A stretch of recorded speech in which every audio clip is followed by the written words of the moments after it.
जी। अच्छा, अब हमारे पास आ गया जी, हमने सब्स्टिट्यूट्स और कॉम्प्लीमेंट्री गुड्स तक पढ़ लिया था कि डिमांड को नॉन प्राइस फैक्टर्स जब अफेक्ट करते हैं तो उससे शिफ्ट आता है, वो कौन कौन से नॉन प्राइस फैक्टर्स होते हैं हमने देख लिया। आगे हमारे पास आ गया क्या जी, सप्लाई। ठीक है जी।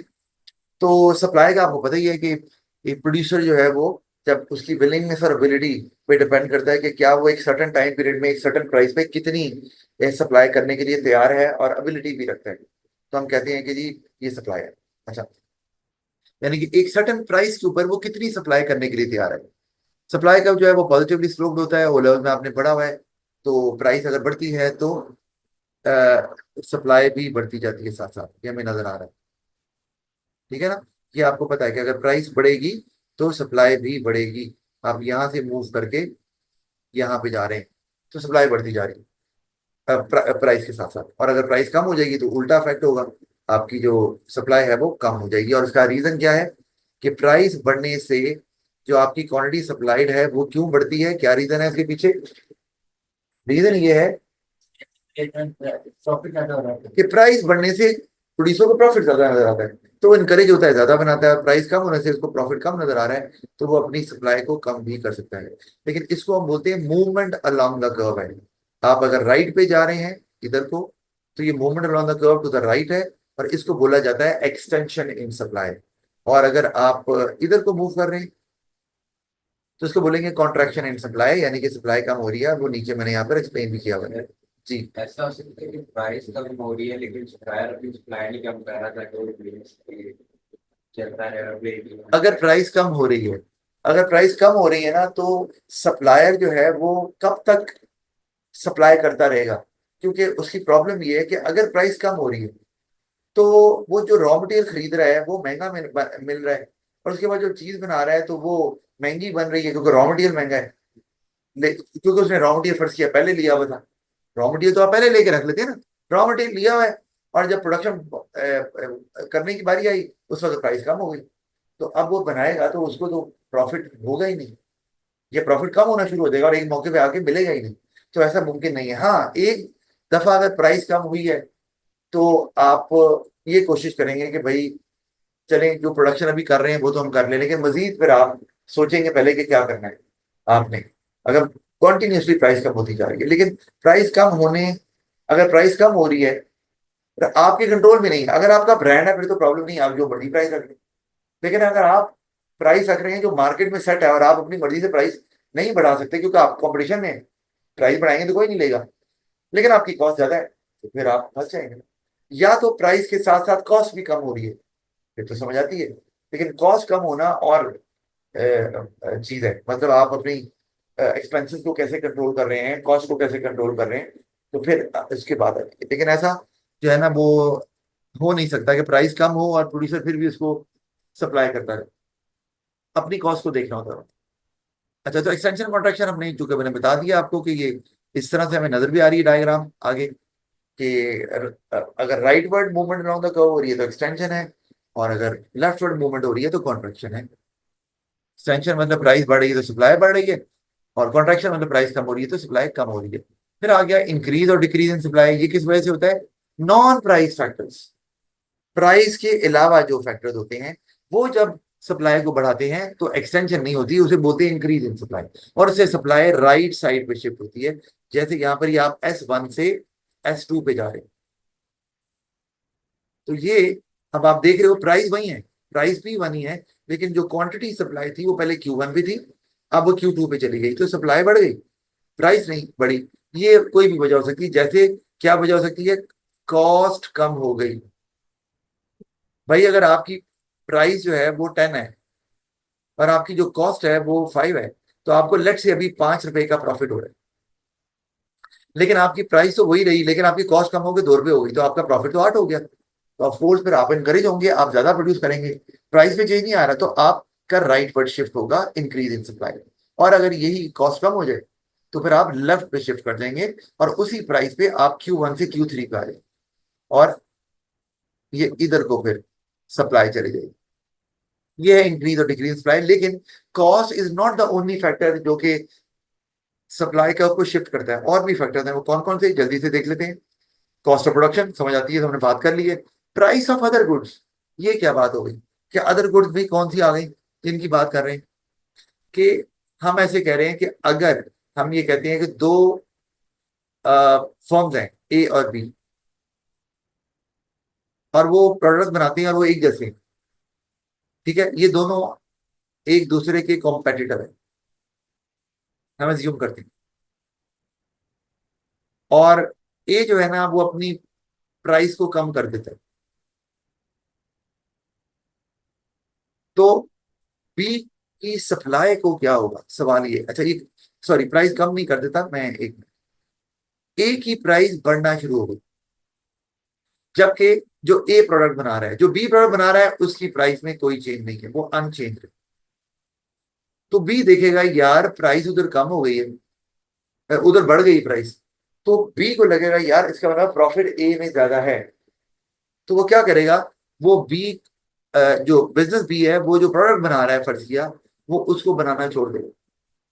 यानी कि अगर ए प्रोडक्ट बना रहा है एक्स, और बी जो है वो प्रोडक्ट बना रहा है वाई, तो वो क्या करेगा? बी, वो वाई बनाना छोड़ देगा कि यार मैं भी एक्स बनाऊंगा, क्योंकि एक्स की प्राइस बढ़ रही है, प्रॉफिट ज्यादा है, तो उससे होगा क्या? एक्स की सप्लाई ऑटोमेटिकली बढ़ना शुरू हो जाएगी, वो तो बढ़ेगी। लेकिन अब मुझे ये बताओ कि एक्स की जो सप्लाई बढ़ेगी, मैं यहाँ पे लिख रहा हूँ क्वांटिटी ऑफ एक्स, सप्लाई की बात कर रहा हूँ, मैं एस भी लिख देता हूँ, वो बढ़ रही है। ये बताओ ये जो सप्लाई बढ़ रही है एक्स की, ये इंक्रीज आ रहा है सप्लाई में या एक्सटेंशन हो रही?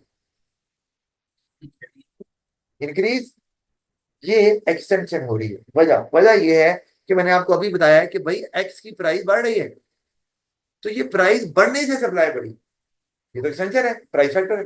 हाँ, लेकिन जो वाई, जो मैं वाई की बात कर रहा था यहाँ पर, ये वाई, वाई की सप्लाई को क्या हुआ है? वाई की सप्लाई कम हो गई है, वाई की जो सप्लाई है वो कम हुई है, नहीं, क्योंकि बी ने बनाना छोड़ दिया है, बी वाई नहीं बना रहा, तो वाई की सप्लाई क्यों कम हुई है? क्या वाई की प्राइस में कोई चेंज आया है? नहीं, चेंज आया है एक्स की प्राइस में, लेकिन अफेक्ट वाई की सप्लाई में आ गया, तो ये कहलाएगा इन, ये डिक्रीज इन सप्लाई, क्योंकि ये नॉन प्राइस फैक्टर है, ये वाई की सप्लाई में चेंज नहीं आया, एक्स की प्राइस में, वाई की प्राइस में चेंज नहीं आया, एक्स की प्राइस में चेंज आया। तो इसको हम बोल रहे हैं प्राइसेस ऑफ अदर गुड्स भी अगर चेंज हो, और उससे दूसरे आपकी प्रोडक्ट की सप्लाई में फर्क आ जाए, ये एक चीज की प्रोडक्ट की सप्लाई में फर्क आ जाए, वो बढ़ जाए या कम हो जाए, तो हम उसे कहेंगे कि ये शिफ्ट होगा। ऑपोजिट भी ले सकते हैं, अगर एक्स की जो एक्स है उसकी प्राइस कम नहीं हो रही, ज्यादा हो रही है, तो क्या होगा? ये, सॉरी, ज्यादा कह रहा हूँ, कम हो रही है, एक्स जो है वो बन रहा है, उसकी प्राइस कम हो रही है, तो क्या होगा? अब जो बिजनेस ए है वो एक्स बनाना छोड़ देगा, वो वाई बनाएगा, तो एक्स की सप्लाई क्या हो जाएगी? कम हो जाएगी, और एक्स में जो सप्लाई कैसे शो होगी? शिफ्ट के थ्रू, तो उसमें शिफ्ट आ रहा है, और किस तरफ शिफ्ट होगा? लेफ्ट वर्ड शिफ्ट, सप्लाई कम हो रही है। अच्छा, वो हमने ऊपर देख लिया। अच्छा, सबका इंपैक्ट एक ही है कि अगर सप्लाई बढ़ रही है तो लेफ्ट पे शिफ्ट होगा, सप्लाई ज्यादा हो रही है तो राइट पे शिफ्ट होगा। फिर हम आगे वेदर को ले लेते हैं, वेदर भी डिपेंड करता है कि वेदर ऐसा है जिसमें उस चीज की प्रोडक्शन जो है ना वो मुमकिन नहीं है। मैं डिमांड की बात नहीं कर रहा, हम यहाँ सप्लाई बढ़ है, वेदर बुरा आ गया, बुरा मतलब ये कि उसका सीजन नहीं है, अभी गर्मियां जा रही हैं, तो सेल लग रही है गर्मियों के कपड़ों, क्योंकि पता है कि आगे ये इसकी डिमांड नहीं होनी, तो वो चीज बनेगी ही नहीं वेदर की वजह से। अच्छा, ये जो, अब एक बात है, ये जो नहीं बनेगी, ये शिफ्ट नहीं होगा, ये आप बात को समझ लो, मैं आपको समझा रहा हूँ क्या। वेदर चेंज हो गया, आप समर से चले गए विंटर में, मान लिया, तो क्या विंटर में समर की चीजें बन नहीं सकती? बन तो सकती हैं, डिमांड नहीं है। इसका मतलब है कि अगर आप समर से विंटर में गए हैं और आप समर की चीजें विंटर में बना रहे हैं, तो भाई उसकी तो डिमांड ही नहीं है, उसकी जब डिमांड नहीं है तो उसकी प्राइस भी बहुत ही कम होनी है फिर, तो प्रॉफिट नहीं है उसके अंदर। लेकिन ये प्राइस की वजह से हम कहेंगे कि भाई प्राइस नहीं है तो फिर सप्लाई भी कम होगी, ये जो होगा ये मूवमेंट अलॉन्ग द कर्व है, क्योंकि प्राइस की वजह से हो रहा है। मैं जो बात कर रहा हूँ वो और है, वो क्या है कि आप अब विंटर में गए हैं, और विंटर में मैं एग्जांपल देता हूं, जैसे समर में आपको मिल रहे थे मैंगोज, और आपको मैंगो जूस भी मिल रहा था, मैंगो आइसक्रीम भी मिल रही थी, जेबीसी की मैंगो आइसक्रीम बड़ी मजे की होती है, मैं खाता हूँ वही वाली। अच्छा, अब ये है कि सर्दियाँ की तरफ जा रहे हैं, गर्मियाँ जा रही हैं, तो अब मैंगो अवेलेबल नहीं है मार्केट।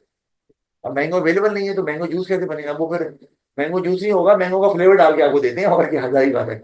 मैंगो आइसक्रीम भी नहीं होगी, मैंगो का फ्लेवर डाल के आइसक्रीम डाल बना दी, तो वो नहीं होगा। हाँ, फ्लेवर नहीं, नहीं, क्या होगा, सही वाली आइसक्रीम भी होती है ना। ऐसा नहीं, जो महंगी आइसक्रीम बनती है उसमें वो एक्चुअली वो फ्रूट डालते हैं। जो आप सस्ती खाते हैं उसमें ज्यादा वो नहीं डाल सकते, फ्रूट ही इतना महंगा है तो आइसक्रीम सस्ती कैसे होगी? तो नहीं हो सकती।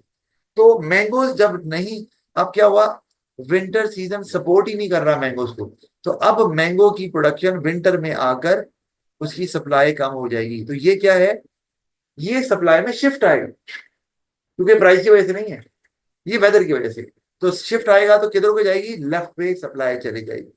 कौन सी वाली डायग्राम होगी ये, आप इधर को जाएंगे सप्लाई पर। फिर आगे चलते हैं हम। आगे आगे टेक्नोलॉजी क्या आपके पास, टेक्नोलॉजी आगे किस चीज की, चीजों को बनाने की, प्रोडक्शन की। मैं डिमांड की बात नहीं कर रहा, जो आप मोबाइल इस्तेमाल करते हैं, गाड़ियां इस्तेमाल करती हैं, उसमें जो टेक्नोलॉजी आती है वो नहीं बात होगी। तो वो आ गई तो अब आपके लिए चीजें बनाना आसान हो गया, कॉस्ट कम हो गई, प्रोडक्टिविटी ज्यादा हो गई, तो आप फिर सप्लाई ऑटोमेटिकली ज्यादा हो जाएगी उस केस के अंदर। अच्छा, इसी तरह आप आ जाएं, ये भी हो गया बिजनेस कंडीशन। मुल्क के हालात अच्छे नहीं है, पॉलिटिकल कंडीशन अच्छी नहीं है मुल्क के अंदर, या बिजली की सप्लाई कॉन्टिन्यूस नहीं है, गैस नहीं मिल रही, बिजली के रेट बहुत ज्यादा हो गए हैं, तो बिजनेसेस जो है ना वो डिस्करेज होंगे, कहेंगे हम नहीं खोलेंगे। क्यों? खोलेंगे तो प्रॉब्लम है, हमें तो प्रॉफिट ही नहीं होगा। फैसलाबाद में कितने बिजनेस बंद हो गए, इसीलिए कि भाई वो कहते हैं बिजली के रेट बहुत ज्यादा है, तो बिजली के जब रेट इतने ज्यादा होंगे तो हम अपनी चीज एक रीजनेबल प्राइस पे कैसे बेचेंगे, नहीं बेच सकते। तो सप्लाई कहाँ चली जाएगी, लेफ्ट साइड पर। और अगर उल्टा करने, हालात अच्छे हो गए, गवर्नमेंट सपोर्ट कर रही है, आपको सब्सिडी सब्सिडी दे रही है, पॉलिटिकल स्टेबिलिटी है, इकोनॉमिक कंडीशन अच्छी है, लोगों की इनकम बढ़ रही है, तो फिर आप ऑफकोर्स बिजनेस ज्यादा सेटअप होंगे। आगे आ गया मार्केट इक्विलिब्रियम। इक्विलिब्रियम का मतलब ही होता है कि कुछ कोई चीजें हैं जो बैलेंस में है, इक्विलिब्रियम। तो अब ये मार्केट में इक्विलिब्रियम क्यों दिखाया जाता है कि यहाँ पर जितनी चीजें बन रही हैं उतनी चीजें बिक भी रही हैं मार्केट में। इसके मतलब है एक्सेस स्टॉक कोई नहीं है, एक्सेस कुछ नहीं पड़ा हुआ, जिसको हम बोलते हैं सरप्लस। और शॉर्टेज भी कोई नहीं है, मतलब कि चीजें अवेलेबल नहीं है लेकिन लोग मांग रहे हैं, ऐसा कुछ नहीं है, तो वो भी नहीं है यहाँ पर। तो ये है इक्विलिब्रियम, लेकिन ऐसा नॉर्मली नहीं हो पाता एट टाइम। उसकी कुछ वजूहत ये हो सकती हैं कि जैसे अभी बात की है कि सप्लाई रेट ज्यादा हो गए और वो नहीं प्रोड्यूस कर पा रहे बिजली के, तो सप्लाई कम होगी लेकिन डिमांड तो मौजूद है, वो इक्विलिब्रियम नहीं रहेगा वहां पर। हम उसे क्या बोलते हैं, डिस इक्विलिब्रियम।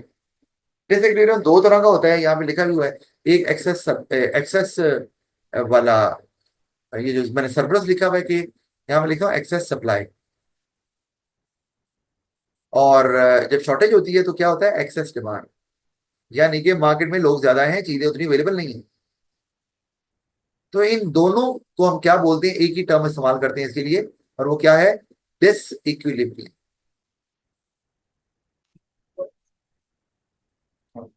वाह, ठीक है जी, ये डिस इक्विलिब्रियम है आपका। अच्छा, इसमें हम एक और बात भी करते हैं, जो डायग्राम बनी हुई है कि मार्केट में कोई टेंडेंसी नहीं होती प्राइस के चेंज होने की, प्राइस वही रुकी रहेगी। प्राइस कब रुकी नहीं रहती, जब मार्केट में एक्सेस सप्लाई, अगर सरप्लस हो गया मार्केट में, तो बताएं प्राइस को क्या होगा, प्राइस कम हो जाएगी, क्योंकि लेने वाले कोई नहीं है, मार्केट में चीजें बहुत पड़ी हुई हैं। इसी तरह से मार्केट में अगर एक्सेस डिमांड है, लेने वालों की लाइनें लगी हुई हैं, लेकिन चीजें अवेलेबल नहीं है, तो प्राइस को क्या होगा, बढ़ना शुरू हो जाएगी। तो जब भी डिसइक्विलिब्रियम आता है, चाहे वो सरप्लस की वजह से आए, चाहे वो डिमांड की वजह से आए, प्राइस या तो कम होना शुरू हो जाएगी या वो बढ़ना शुरू हो जाएगी, प्राइस वहीं पर नहीं रुकी रहेगी। प्राइस कहाँ कब वहीं रुकी रहती है, इक्विलिब्रियम में सिर्फ। अच्छा, तो फिर हमारे पास अगर हम आगे चलते हैं, ये हमने डिस्कस कर लिया, आप पढ़ सकते हैं इसे, ये मैंने वही एक्सप्लेन किया हुआ है, आप खुद देख सकते हैं, मैं इसको स्किप कर रहा हूँ। यहाँ पे वैसे बता दूं, ये मैंने सरप्लस का केस बताया। बेसिक नेसेसिटी जो होती है, जिस तरह एडिक्वेट चीजें, गर्मी वगैरह, वो तो मोस्टली इक्विलिब्रियम में ही रहती है। होता ये है कि ये है मार्केट फोर्सेस, डिमांड सप्लाई को बोलते हैं मार्केट फोर्सेस। और वो खुद ही तय करती हैं कि क्या चीज बनेगी क्या नहीं बनेगी। जैसे मैं एग्जांपल देता हूँ कि अगर मार्केट में डिमांड है तो डिमांड होगी तो उसकी प्राइस भी बढ़ेगी, प्राइस बढ़ेगी तो प्रोड्यूसर ऑटोमेटिकली बनाएंगे। यानी कि डिमांड ने खुद ही सप्लाई जनरेट कर दी। इसी तरह मार्केट में किसी चीज की डिमांड नहीं है तो प्राइस गिरेगी, प्राइस गिरेगी तो प्रोड्यूसर को नहीं बनाएंगे। तो डिमांड जब कम हुई तो डिमांड ने खुद ही सप्लाई को भी कम कर दिया। ये तो है मार्केट मैकेनिज्म या मार्केट फोर्सेज इस तरह से एक्ट और रिएक्ट करती हैं कि रिसोर्सेज उसी चीज के लिए इस्तेमाल किए जाते हैं जिसकी मार्केट में जरूरत होती है। अगर जरूरत नहीं है तो वो नहीं बनेगी। लेकिन वो चीजें जो नेसेसिटीज होती हैं जैसे कि गवर्नमेंट, तो गवर्नमेंट उनको कंट्रोल करती है उनकी प्राइसेस को। जैसे आप पेट्रोल को ले लो, तो पेट्रोल की प्राइस गवर्नमेंट ने सेट करनी होती है, आप सेट नहीं कर सकते। आटा, चावल, चीनी, दालें, जो भी आपकी बेसिक नेसेसिटीज हैं उनकी प्राइस गवर्नमेंट सेट करती है। चाहे आपकी अपनी शुगर मिल है, चाहे आपका अपना जो पेट्रोल पंप है, आप प्राइस सेट नहीं कर सकते। इसका मतलब वहां पर मार्केट फोर्सेस काम नहीं करती। मतलब वहां मार्केट फोर्सेस का लेना देना ही नहीं है। मतलब ये पेट्रोल पंप पे लंबी लाइन लग गई एक दिन, तो क्या वो पेट्रोल महंगा बेच सकते हैं? नहीं बेच सकते, क्योंकि गवर्नमेंट प्राइस कंट्रोल कर रही है, क्योंकि वो एक जरूरी चीज है। अगर गवर्नमेंट बीच में से निकल जाए वो तो अन्नी बजा देंगे, कीमत को बढ़ा देंगे, जो मर्जी करें। तो वहां पर ये वाला मैकेनिज्म काम नहीं करता नेसेसिटीज के केस में। तो लेकिन उसमें फिर भी वो चालबाजी करते हैं जान के शॉर्ट कर दिया कि भाई नहीं नहीं है जी अभी हमारे पास। तो फिर उसमें इसी को तो बोलते हैं ब्लैक मार्केटिंग। वो कहते हैं अच्छा नहीं है, चलो यार फिर महंगा ही दे दो। वो फिर चुप करके आपको महंगा दे देगा लेकिन उसका रिकॉर्ड नहीं रखेगा, आपको बिल नहीं देगा।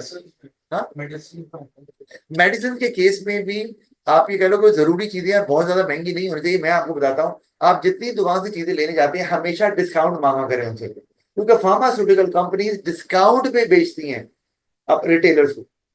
बहुत ज्यादा मार्जिन होता है उनके पास, 15% का, चलो 15 नहीं तो 10% तो होता है। तो आप उनसे आराम से मांग सकते हैं जी हमें 5% से 10% तक डिस्काउंट दें। मैं तो मानता हूँ हमेशा, मुझे मिलता भी है। तो आप अगर दवाई लेने जाते हैं तो दवाई लेके आया ना करो, कहा करें भाई डिस्काउंट दें। ये बनता है हमारा, क्योंकि मेडिसिन भी एक नेसेसिटी है और जिसके बगैर गुजारा नहीं है, आपको लेनी होती है। अगर वो बहुत ज्यादा चार्ज कर रहा है तो फिर आप, वो गवर्नमेंट भी एक्शन में आ सकती है कि दवाइयाँ इतनी महंगी क्यों है। हाँ, अगर कोई इंपोर्टेड दवाइयाँ हैं और वो अवेलेबल ही नहीं है, वो एक और केस है, तो उसमें तो फिर सारी तो वो महंगी मिलनी ही है। या कुछ बीमारियां हैं जिनकी दवाइयाँ महंगी होती हैं, जैसे कैंसर है, वो बहुत उसकी दवाइयाँ महंगी होती हैं। आपने अगर उसमें वो कीमोथेरेपी करवा रहे हैं या और जो दवाइयाँ, आपकी लिवर की दवाई है कोई, अगर किडनी की दवाई है और आपकी किडनी फेल हुई है, तो वो फिर वो एक्सेप्शन केसेस में जहाँ पे लाइफ थ्रेटनिंग डिजीजेज हैं उनकी दवाइयाँ महंगी हैं। होता है कि सिचुएशन के मुताबिक हम लोग रख लेते हैं, स्टॉक नहीं लेते हैं, तो वो फिर बाद में जब आप ब्लैक मार्केट से होते हो ज्यादा प्राइस वो ज्यादा प्राइस नहीं, तो यही ना, गवर्नमेंट ने यही देखना होता है कि अगर ये जो प्रोडक्ट है क्या ये मार्केट में वाकई नहीं है या इन्होंने इलीगल तरीके से इसको होल्ड किया हुआ है, होर्डिंग की हुई है, तो फिर गवर्नमेंट छापे भी मार सकती है। और ऐसा होता भी रहा है, चीनी की कीमत ज्यादा हो गई तो नजर आया चीनी बंद तो इतनी रही है तो ज्यादा शॉर्ट कैसे होगी। अंडरस्टूड है कि वो उन्होंने शॉर्ट की है, तो फिर गवर्नमेंट छापे मार के पकड़ भी लेती है ऐसे गो डाउन में जाकर। अच्छा, ये जो ऊपर वाला केस है, sorry, क्या हो रहा है, ये जो ऊपर वाला केस आपको नजर आ रहा है, ये ये वाला, ये है सरप्लस वाला, कि अगर आप प्राइस 20 पे ले जाएंगे तो भाई डिमांड कम हो रही है, हमें नजर आ रहा है यहाँ पे। ये देखिए, आप, ये इक्विलिब्रियम था आपका। तो आपने जब प्राइस को बढ़ा दिया, पहले प्राइस कितनी थी, पहले 15 थी प्राइस। तो प्राइस अगर आप बढ़ाओगे तो भाई डिमांड कम होगी, कंज्यूमर क्यों लेगा, वो यहाँ पहुंच गया डिमांड। और लेकिन प्राइस बढ़ेगी तो प्रोड्यूसर तो बढ़ाएगा क्योंकि उसको तो प्रॉफिट हो रहा है, वो यहाँ लेके जाएगा, वो यहाँ पहुंच जाएगा, तो एक्चुअली सरप्लस आ जाएगा मार्केट में। अब देखो काम कैसे होगा, मार्केट फोर्सेस कैसे काम करती है। अगर ये आप कर भी लें, मैं नई इक्विलिब्रियम वाली प्राइस चार्ज करता, तो आपको सरप्लस का सामना करना पड़ जाएगा, डिमांड उतनी नहीं होगी। तो मार्केट में चीजें पड़ी हैं, बिक नहीं रही, तो आपको क्या करना पड़ेगा, प्राइस को कम करना पड़ेगा। और आप प्राइस को जब कम करेंगे, दोबारा आप वापस 20 से उसको 15 की तरफ लेकर आएंगे, और आप दोबारा से वापस इक्विलिब्रियम में आ जाएंगे। डिमांड बढ़ेगी दोबारा से, सप्लाई कम होगी, और आप वापस उसी जगह पर आ जाएंगे। तो अगर आप चेंज भी करेंगे तो चेंज करने का फायदा नहीं है। हाँ, पर्टिकुलरली उन चीजों में जो कि ब्रांडेड आइटम्स हैं, जिनकी कंज्यूमर लॉयल्टी है, ब्रांड लॉयल्टी है, उन लोगों के लिए वो एक स्टेटस सिंबल है, वो एक और बात है। उस केस में तो प्राइस ज्यादा जितने रखेंगे उतने ही लोग कहेंगे ठीक है भाई हमने लेना है, ताकि जो हम खरीद रहे हैं वो कोई और ना खरीद सके, कंज्यूम ना कर सके। अच्छा, इसी तरह से हमारे पास ये भी शॉर्टेज, ये भी मैंने आपको बताया कि आप फर्ज किया इक्विलिब्रियम आपका यहाँ पर मौजूद है, यहाँ प्राइस चेंज नहीं हो रही और ये 15 ही है प्राइस आपकी, फर्ज किया। लेकिन अगर आप प्राइस को कम कर देते हैं तो क्या होगा कि प्रोड्यूसर्स कम प्रोड्यूस करेंगे मार्केट में, सप्लाई कम हो जाएगी, कंज्यूमर ज्यादा डिमांड करेंगे, डिमांड ज्यादा हो जाएगी, तो गैप आ गया और ये आपकी शॉर्टेज क्रिएट हो गई। अब लेने वाले ज्यादा, चीजें कम, तो क्या होगा, अब दुकानदार प्राइसेस को बढ़ाना शुरू कर देगा, क्योंकि लोग इतने हैं। एग्जाम्पल वही है कि आप मार्केट में, आपके पास ना 10 लैपटॉप पड़े हुए हैं और बाहर 50 लोग खड़े हैं लेने के लिए। आपको पता है हम मैं तो 10 ही बेच सकता हूँ फिलहाल। तो आप क्या करोगे, क्योंकि यहाँ पे महंगा ही बेच देते हैं। जब आप महंगा करोगे तो कुछ लोग छोड़ देंगे, लेकिन 10 रुपए भी बच ही जाएंगे और वो आपसे ले लेंगे। तो जब आप महंगा करोगे तो डिमांड कम होना शुरू हो जाएगी, डिमांड पे बैक गियर लग जाएगा, वो वापस जाएगी और सप्लाई बढ़ेगी, क्योंकि प्राइस बढ़ रही है तो वापस आप उसी पॉइंट पर आ जाएंगे। यानी कि आप इक्विलिब्रियम से जितना भी हट जाए, वापस आपको वहीं आना ही पड़ेगा। मार्केट फोर्सेस आपको वापस ले आएंगी, और मार्केट फोर्सेस कौन सी हैं? डिमांड और सप्लाई। अच्छा, आगे चलते हैं। तो आगे हमारे पास, ये आप पढ़ लीजिए खुद ही। हाँ, ये कुछ कॉन्सेप्ट हैं, जैसे मार्केट लोकेशन। आपका बिजनेस कहाँ ऑपरेट करता है? आपका बिजनेस लोकल मार्केट में ऑपरेट कर रहा है। लोकल मार्केट का मतलब यही है कि आप एक सर्टेन रीजन में, एक सर्टेन सिटी में ऑपरेट करते हैं और वहां के लोगों को आप सप्लाई कर रहे हैं। तो आप लोकल मार्केट में अगर ऑपरेट कर रहे हैं तो उसकी एक वजह ये हो सकती है कि आप चाहते हैं कि हम हमारा हमारा कंट्रोल रहे, हम खुद लोगों को चीजें सप्लाई करें और उन दुकानों के थ्रू करें जहां हमारा इमेज मेंटेन रहे। वरना अगर आप फर्ज किया कि एक शहर से बाहर, मुल्क से बाहर चले जाते हैं, तो माना कि नाम भी बन सकता है लेकिन उसमें कंट्रोल चला गया है। अब आपको नहीं पता वहां पे चीजें किस तरह बिक रही हैं, क्या क्वालिटी को मेंटेन कर भी पा रहे हैं कि नहीं कर पा रहे हैं, क्या वहां पर कस्टमर की डीलिंग जो है वो अप टू द मार्क है, उसी तरह है जिस तरह हम अपनी शॉप में कस्टमर और क्लाइंट्स को डील करते हैं। तो ये प्रॉब्लम्स आ सकती हैं इसके अंदर। तो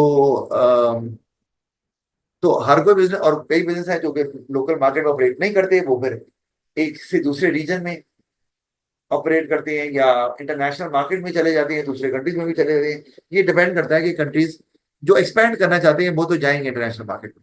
लेकिन जो बंदा कहता है मैंने लोकल मार्केट में ऑपरेट करना है, वो मैंने बता दिया क्यों। जो इंटरनेशनल मार्केट में जाना चाहेगा, उसकी क्या वजह है?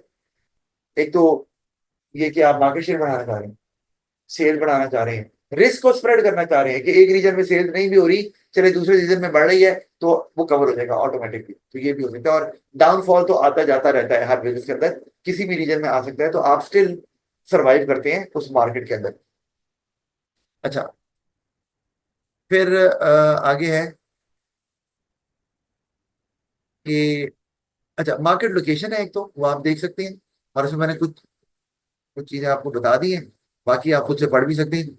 इसमें आप भी किसी दूसरी मार्केट में जाते हैं तो उसमें रिस्क ही तो होता है, जितने लोकल मार्केट में रहते हैं रिस्क कम होता है, क्योंकि आप खुद वहां पे ऑपरेट करते हैं तो आपको पता है लोगों का इनकम लेवल कितना है, टेस्ट क्या है, बाइंग पैटर्न क्या है, इकोनॉमिक कंडीशन क्या है, कंपटीशन कितना है।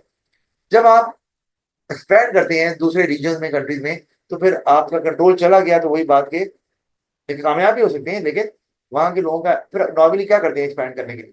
फिर आप नॉर्मली एक्सपैंड करने के लिए या तो ज्वाइंट वेंचर करते हैं, मर्जर कर लेते हैं कि वहां के लोकल बिजनेस के साथ हम मर्जर कर लेंगे, तो उनको पता है लोकल मार्केट में, वहां की लोकल मार्केट में, तो हम सर्वाइव करना हमारे साथ नॉर्मली बिजनेस इस तरह करते हैं सारे। हमारे यहाँ कितने मर्जर और ज्वाइंट वेंचर इस तरह के यहाँ चल रहे हैं यहाँ पर, कि जो बाहर से कंपनीज आई हैं उन्होंने यहाँ आके कहा कि चले जी लोकल कंपनी के साथ कर लें, और वो जो रिस्क है अनसर्टन कंडीशन का, लोगों का टेस्ट का नहीं पता, इनकम लेवल का नहीं पता, कॉम्पिटिशन का नहीं पता, वो नहीं होगा आपका। अच्छा, फिर हमारे पास आ गया मार्केट साइज। मार्केट साइज क्या होता है कि आपकी एक प्रोडक्ट की सेल्स कितनी हो रही है। अगर एक प्रोडक्ट की सेल्स बहुत ज्यादा होती है, हम कहेंगे पाकिस्तान में कार मार्केट का जो मार्केट साइज है वो बहुत तेजी से बढ़ा कुछ सालों में, लेकिन अभी कार की सेल जरा कम हो गई भी है। उसकी वजह यही है, हालात अच्छे नहीं है और प्राइसेस एक दफा ऊपर चली गई, जबकि प्राइसेस इतनी ऊपर कभी भी नहीं थी। वो इसलिए ऊपर नहीं गई कि कंपनीज ने ऊपर कर दी, वरना कंपटीशन में तो प्राइसेस नीचे जाती है, ऊपर थोड़ी जाती। तो प्राइसेस नीचे ही गई। मुझे अभी भी याद है एल्समेन जो गाड़ी थी वो 20 लाख की गाड़ी दे रहे थे, 20 लाख की गाड़ी स्टार्टिंग प्राइस। बल्कि प्रोटॉन सगा एक गाड़ी थी, वो भी इतने की रेंज में आ रही थी, और वो भी कौन सी? एक सेडान डिक्की वाली गाड़ी। लेकिन वो बाद में ये अगर डॉलर ऊपर गया और वो फिर प्रॉब्लम, क्योंकि आपको पार्ट्स तो बाहर से लेने होते हैं, पाकिस्तान तो हर चीज खुद नहीं बनाता, सिर्फ यहाँ सेम्पलिंग ही होती है, वो प्रॉब्लम आ गई और वो ऊपर चली गई आपकी। तो लेकिन मार्केट साइज पाकिस्तान में बड़ा है गाड़ियों का, मार्केट साइज बड़ा है पाकिस्तान में सेलफोन्स का, क्योंकि लोग ले रहे हैं। तो इसका और वो आप तो हर कोई लेता है, तो कॉमन चीज बन गई है, चाहे अमीर हो गरीब हो, उससे तो ताल्लुक ही नहीं। स्मार्टफोन की बात करें तो एक वो गरीब भी होगा, वो भी उसमें स्मार्टफोन तो रखा हुआ जी, नेसेसिटी है। तो मार्केट साइज अगर बढ़ रहा है किसी भी मार्केट के अंदर, इसका मतलब है वहां पर जो टोटल वैल्यू ऑफ सेल्स है वो बढ़ रही है, मतलब नंबर ऑफ कस्टमर बढ़ रहे हैं। तो अब आप खाली ये देखिए यार मेरी सेल्स बढ़ रही है, इट्स नॉट एनफ। क्यों? आपने देख रहे हैं मार्केट बड़ी है 20% से, मेरी सेल बड़ी है 5% से। उसका क्या मतलब है कि बाकी जो कस्टमर है वो कंपीटिंग ब्रांड्स के पास जा रहे हैं। तो आपको ये धोखा नजर आएगा कि यार मेरी सेल, भाई कस्टमर ज्यादा है तो कुछ तो आपसे लेंगे, लेकिन आपसे ज्यादा नहीं ले रहे, ज्यादा लोग दूसरे ब्रांड बाय कर रहे हैं। तो आपको इंप्रूव करने की जरूरत है। और मार्केट साइज अगर बढ़ रहा हो तो ये आइडियल टाइम होता है किसी भी बिजनेस के लिए अपने बिजनेस को एक्सपैंड करने का। वो एरियाज जहां उनकी आउटलेट नहीं है, जहां उनकी फैक्ट्री नहीं है, जहां उनकी सप्लाई नहीं जाती, जहां उनकी डिस्ट्रीब्यूशन नहीं है, तो वहां पर भी वो अपनी ये सेटअप लगा सकते हैं आसानी से। अच्छा, अब गाड़ियों का है तो गाड़ियों की डिस्ट्रीब्यूशन कहाँ होती है? डिस्ट्रीब्यूशन मतलब ये जो सेल सेंटर्स होते हैं वही है ना, डिस्ट्रीब्यूशन वही होती है। गाड़ियां बन के वहीं आती है, वहां से भी लोग लेते हैं। लोग तो फैक्ट्री नहीं जा सकते गाड़ियां लेने के लिए, वहीं से लेते हैं। तो वो भी देखते हैं। अब जिनका नेटवर्क ज्यादा होता है बड़ा डिस्ट्रीब्यूशन का, वो ज्यादा बिकती है। अब आप बताता हूँ, एक गाड़ी का नाम लेता हूँ, चैरिटी को 8 प्रो, बहुत अच्छी गाड़ी है। आप कभी बैठो तो अच्छा भी, लग्जरी भी फील होता है, पिक भी बहुत अच्छी है, हर लिहाज से गाड़ी अच्छी आपको नजर आएगी। लेकिन प्रॉब्लम क्या है कि उसके डिस्ट्रीब्यूशन सेंटर नहीं है ज्यादा। तो उसमें प्रॉब्लम क्या होती है? एक तो ये कि गाड़ी, यार अब मैं गाड़ी के लिए वहां आपको बार बार जाना पड़ता है गाड़ी लेने के लिए भी, देखने के लिए दूर बहुत है। फिर गाड़ी की जो प्रॉब्लम्स आती हैं, कोई आपको बार बार जो फ्री सर्विसेज होती है, फिर सर्विस वो बार बार जाना पड़ेगा। गाड़ी में कोई इशू आता है तो कई लोग हैं वो फिर उसी गाड़ी पे जाते हैं, तो वो उसी डिस्ट्रीब्यूशन के पास जाते हैं। तो वो अगर कम है तो आपकी प्रॉब्लम है। आप रहते हैं लाहौर, मुल्तान में, मुल्तान में कोई है नहीं, आपको लाहौर से गाड़ी ली है, आपकी प्रॉब्लम हो गई बहुत बड़ी, बार बार कौन लाहौर जाएगा? तो ये इशू आ सकते हैं। तो मार्केट साइज बड़ा है तो आपको भी एक्सपैंड करना है, आइडियल मौका है आपके पास। लेकिन अगर मार्केट साइज बड़ा है या हो रहा है तो बाकी फर्म्स क्या करेंगी भाई? वो भी आएंगी तो कंपटीशन बढ़ेगा। लेकिन जहां कंपटीशन बढ़ रहा है वहीं कामयाबी के चांसेस है। वजह आप कंपेयर कर सकते हैं, हमारा प्रोडक्ट वो दे रहा है जो बाकी नहीं दे रहे। आपके लिए अब वो फीचर्स हाईलाइट करना बहुत आसान होगा। लेकिन अगर आप इस काबिल हैं तो, अगर आप स्ट्रांग नहीं हैं फाइनेंशियली भी या क्वालिटी वाइज भी, तो देर इज इशू, आप आपका मसला हो जाएगा बहुत ज्यादा। अच्छा, फिर अच्छा ये बात हो गई। और मार्केट साइज को देखकर आप फिर मार्केट शेयर निकालते हैं ना कि टोटल सेल्स कितनी है, मेरी सेल्स कितनी। मार्केट शेयर कैसे निकाला जाता है? अगर हम देखा जाए तो मार्केट शेयर ऐसे ही निकाला जाता है ना कि फर्ज किया आपकी सेल हो रही है 500 कितने की, $1 मिलियन की। टोटल सेल उस मार्केट में हो रही है, मैं कार मार्केट की बात करूं, वो हो रही है $1,000 मिलियन की। आप 100 से मल्टीप्लाई कर देंगे, आंसर आ जाएगा 50%। तो आपका मार्केट शेयर निकल आएगा। जितनी भी गाड़ियां बिक रही हैं जिस मर्जी ब्रांड की, उसमें से 50% गाड़ियां, या 50% जो रेवेन्यू आ रहा है हमें उससे, वो हमारा है। तो ये आप इससे, अच्छा, मार्केट शेयर को निकालने के दो तरीके होते हैं। एक तो ये वाला तरीका है जिसमें आप वैल्यू लेते हैं, आपने याद रखना है। एक दूसरा तरीका भी है, वो है कि आप यूनिट्स ले लेते हैं। क्या? कि जी गाड़ियां कितनी बिक रही हैं हमारी, 1000। अच्छा ओके, टोटल कितनी बिक रही हैं? टोटल बिक रही हैं जी 5000 गाड़ियां बिक रही हैं। ओके, आपने 100 से मल्टीप्लाई कर दिया, तो आपका आंसर क्या आ गया? 20%। ये मार्केट शेयर निकालने का तरीका है। लेकिन इसमें आप यूनिट्स देख लें कितने यूनिट्स बिक रहे हैं। और वो जो आगे मैंने बताया हुआ पहले, वो है वैल्यू ऑफ सेल्स के बाद पॉइंट। सर ये भी तो हो सकता है कि हम टारगेट एक्सपेंसिव है लेकिन काफी मार्केट में ठीक वो था। ये कह रहे थे, ये एक ड्रॉबैक भी है कि मार्केट शेयर के चूंकि दो फॉर्मूले हैं, तो आप किस फॉर्मूले से बता रहे हैं? तो हो सकता है कि एक, जहां पर आप 1000 यूनिट्स बेच रहे हैं उस हिसाब से आपका 20% आ रहा है, लेकिन आपकी गाड़ी बहुत सस्ती है। जब वैल्यू में निकालती है तो वैल्यू बहुत कम आती है। तो फिर वो आपका, वो कितने आती है, मैं यहाँ एग्जाम्पल देता हूँ। वैल्यू में निकाली तो आपका 100 मिलियन आया, मैं एग्जाम्पल दे रहा हूँ, क्योंकि आपकी गाड़ी सस्ती है। तो आपका तो मार्केट शेयर 10% पे आ जाएगा। तो ये हम पढ़ेंगे इसके बारे में कि मार्केट शेयर जो है, अगर आप कैलकुलेट करना चाह रहे हैं तो उससे अगर बिजनेस की परफॉर्मेंस मेजर कर रहे हैं तो इसमें एक फ्लॉ है, एक ड्रॉबैक है, यही बात है जो आप बात कर रहे हैं। अच्छा, मार्केट ग्रोथ। अच्छा, मार्केट साइज और ग्रोथ में फर्क। मार्केट साइज जो है कि नंबर ऑफ कस्टमर्स या टोटल वैल्यू ऑफ सेल्स कितनी होगी। कपड़े कितने बिकते हैं पाकिस्तान में, सेलफोन कितने बिकते हैं, स्मार्ट वॉचेस कितनी बिकती हैं, ये मार्केट का साइज पता चल रहा है। ग्रोथ है कि मार्केट बड़ी होगी। अगर मार्केट साइज बड़ा हो रहा है तो हम कहते हैं मार्केट ग्रो कर रही है। और वही मैंने कहा आपके लिए, आपके पास आइडियल मौका है दूसरी कंपनी के लिए कि मार्केट की, इतनी कंपनी गाड़ियों की क्यों आ गई, देखा ना मार्केट ग्रो कर रही, तभी आई। देखा देखी और भी आ जाएंगे अभी। तो ये है। तो जिस जो मार्केट ग्रो कर रही है इसका मतलब कि आपके इंडिया को ले लो, वहां भी मार्केट बहुत तेजी से ग्रो कर रही है। तो इसलिए वहां पर ज्यादा ब्रांड्स हमारे से कहीं ज्यादा, अब तो खैर हमारे भी बहुत आगे, लेकिन हमारे यहाँ ज्यादा जो ब्रांड्स आए वो चाइनीज ब्रांड आए। लेकिन माना कि चाइनीज ब्रांड भी अच्छे हैं और वो और कंट्रीज में भी सप्लाई कर रहे हैं, लेकिन वो दोस्त है तो वो आसानी से आगे, उन्हें पता है हम सेटअप कर लेंगे। तो बाकी फिर भी हेजिटेट कर रहे हैं, बहुत कम है जो दूसरे ब्रांड मौजूद है। कोई नाम आता है आपको देने? अगर मैं आपको काउंट भी कराऊं ना गाड़ियों के, तो आपको चाइनीज हेवल जो है चाइनीज ब्रांड है, तो शान एक्स7 चाइनीज है, चैरिटी को 8 प्रो मैंने बताया चाइनीज है, और वो ग्लोरी 580 प्रो जो गाड़ी है वो भी चाइनीज है। तो और एमजी चाइनीज है, मतलब चाइनीज पहले ब्रिटिश ब्रांड था, बाद में चाइनीज कंपनी ने खरीद दिया। तो ये इतने जो मशहूर नजर आ रही कंपनी वो तो चाइनीज की नजर आ रही है। हाँ आप वो ले लो, अगर वो पोजो क्या है, पीजो, जो भी नाम है ना, वो पोजो बोलते हैं शायद, पता नहीं, तो वो ब्रिटिश ब्रांड है, ठीक है। इस तरह आप स्पोर्टेज के ले लो तो वो चले, हमें समझ आता है कि वो भी ब्रांड चाइनीज का नहीं है, लेकिन कम है। अच्छा, तो बहरहाल ग्रो कर रही है तो बिजनेस के पास का आइडियल मौका है कि वो उस मार्केट में ऑपरेट कर सकते हैं। अच्छा, और अगर मार्केट ग्रो नहीं कर रही या अब एक्सपैंड नहीं कर रही, तो अब नए बिजनेसेस को वहां नहीं जाना चाहिए, क्यों भला?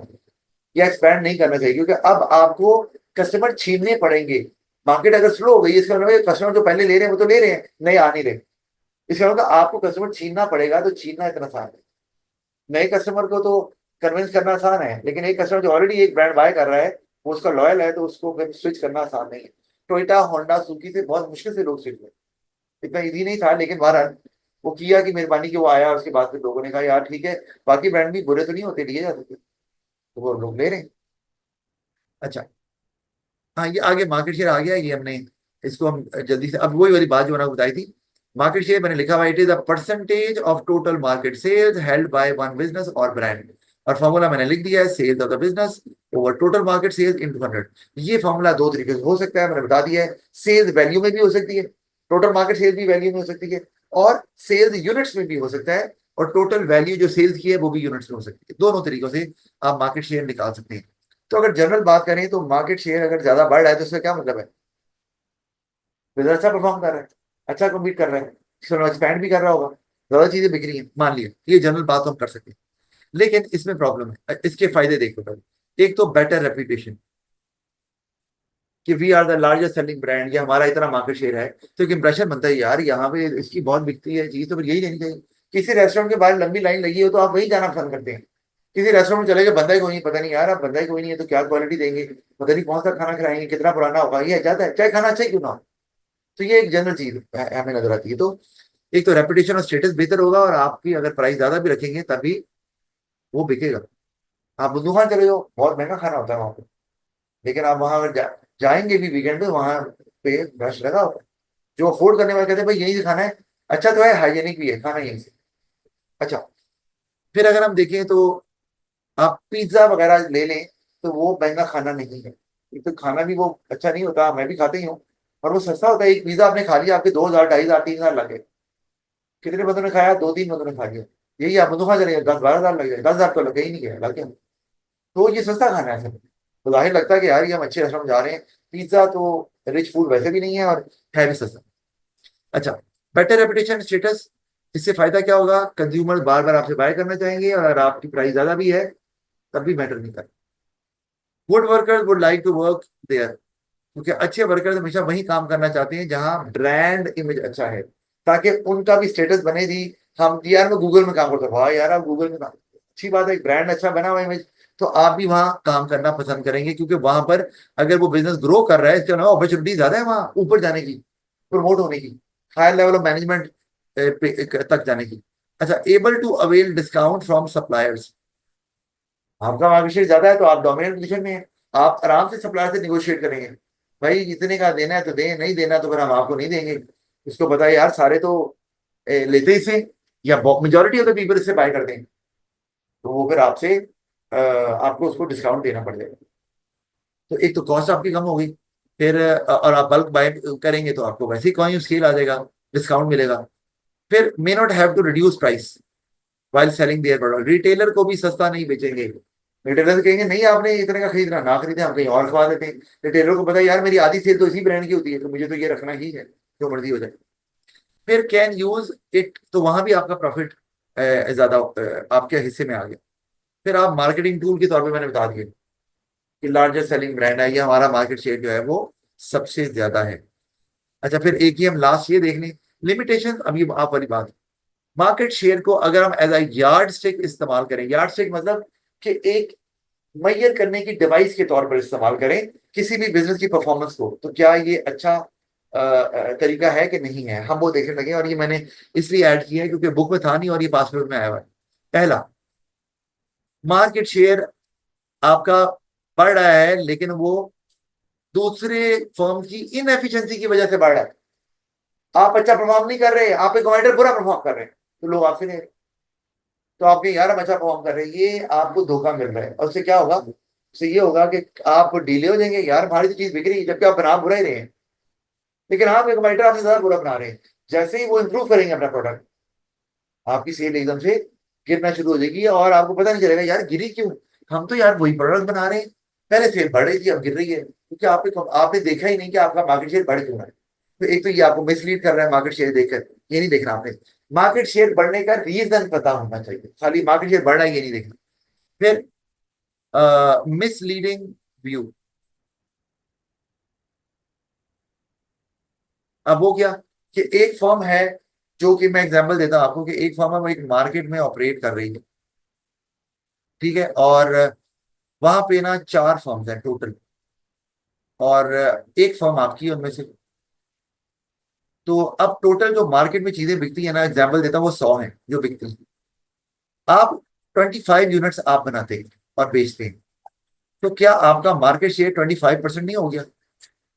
ऐसे ही होगा ना, 25 ओवर 100 × 100 यही होगा।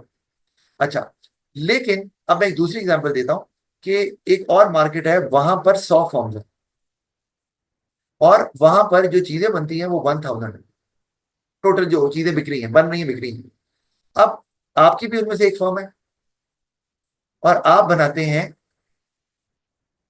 500 यूनिट्स, फर्स्ट, ज्यादा नहीं हो गए, चलो 50 कर दे। अब आप जब मार्केट शेयर निकालेंगे, तो मार्केट शेयर क्या आएगा, 50/1000 इंटू 100, क्या आ गया, ये तो 0.5% आ गया।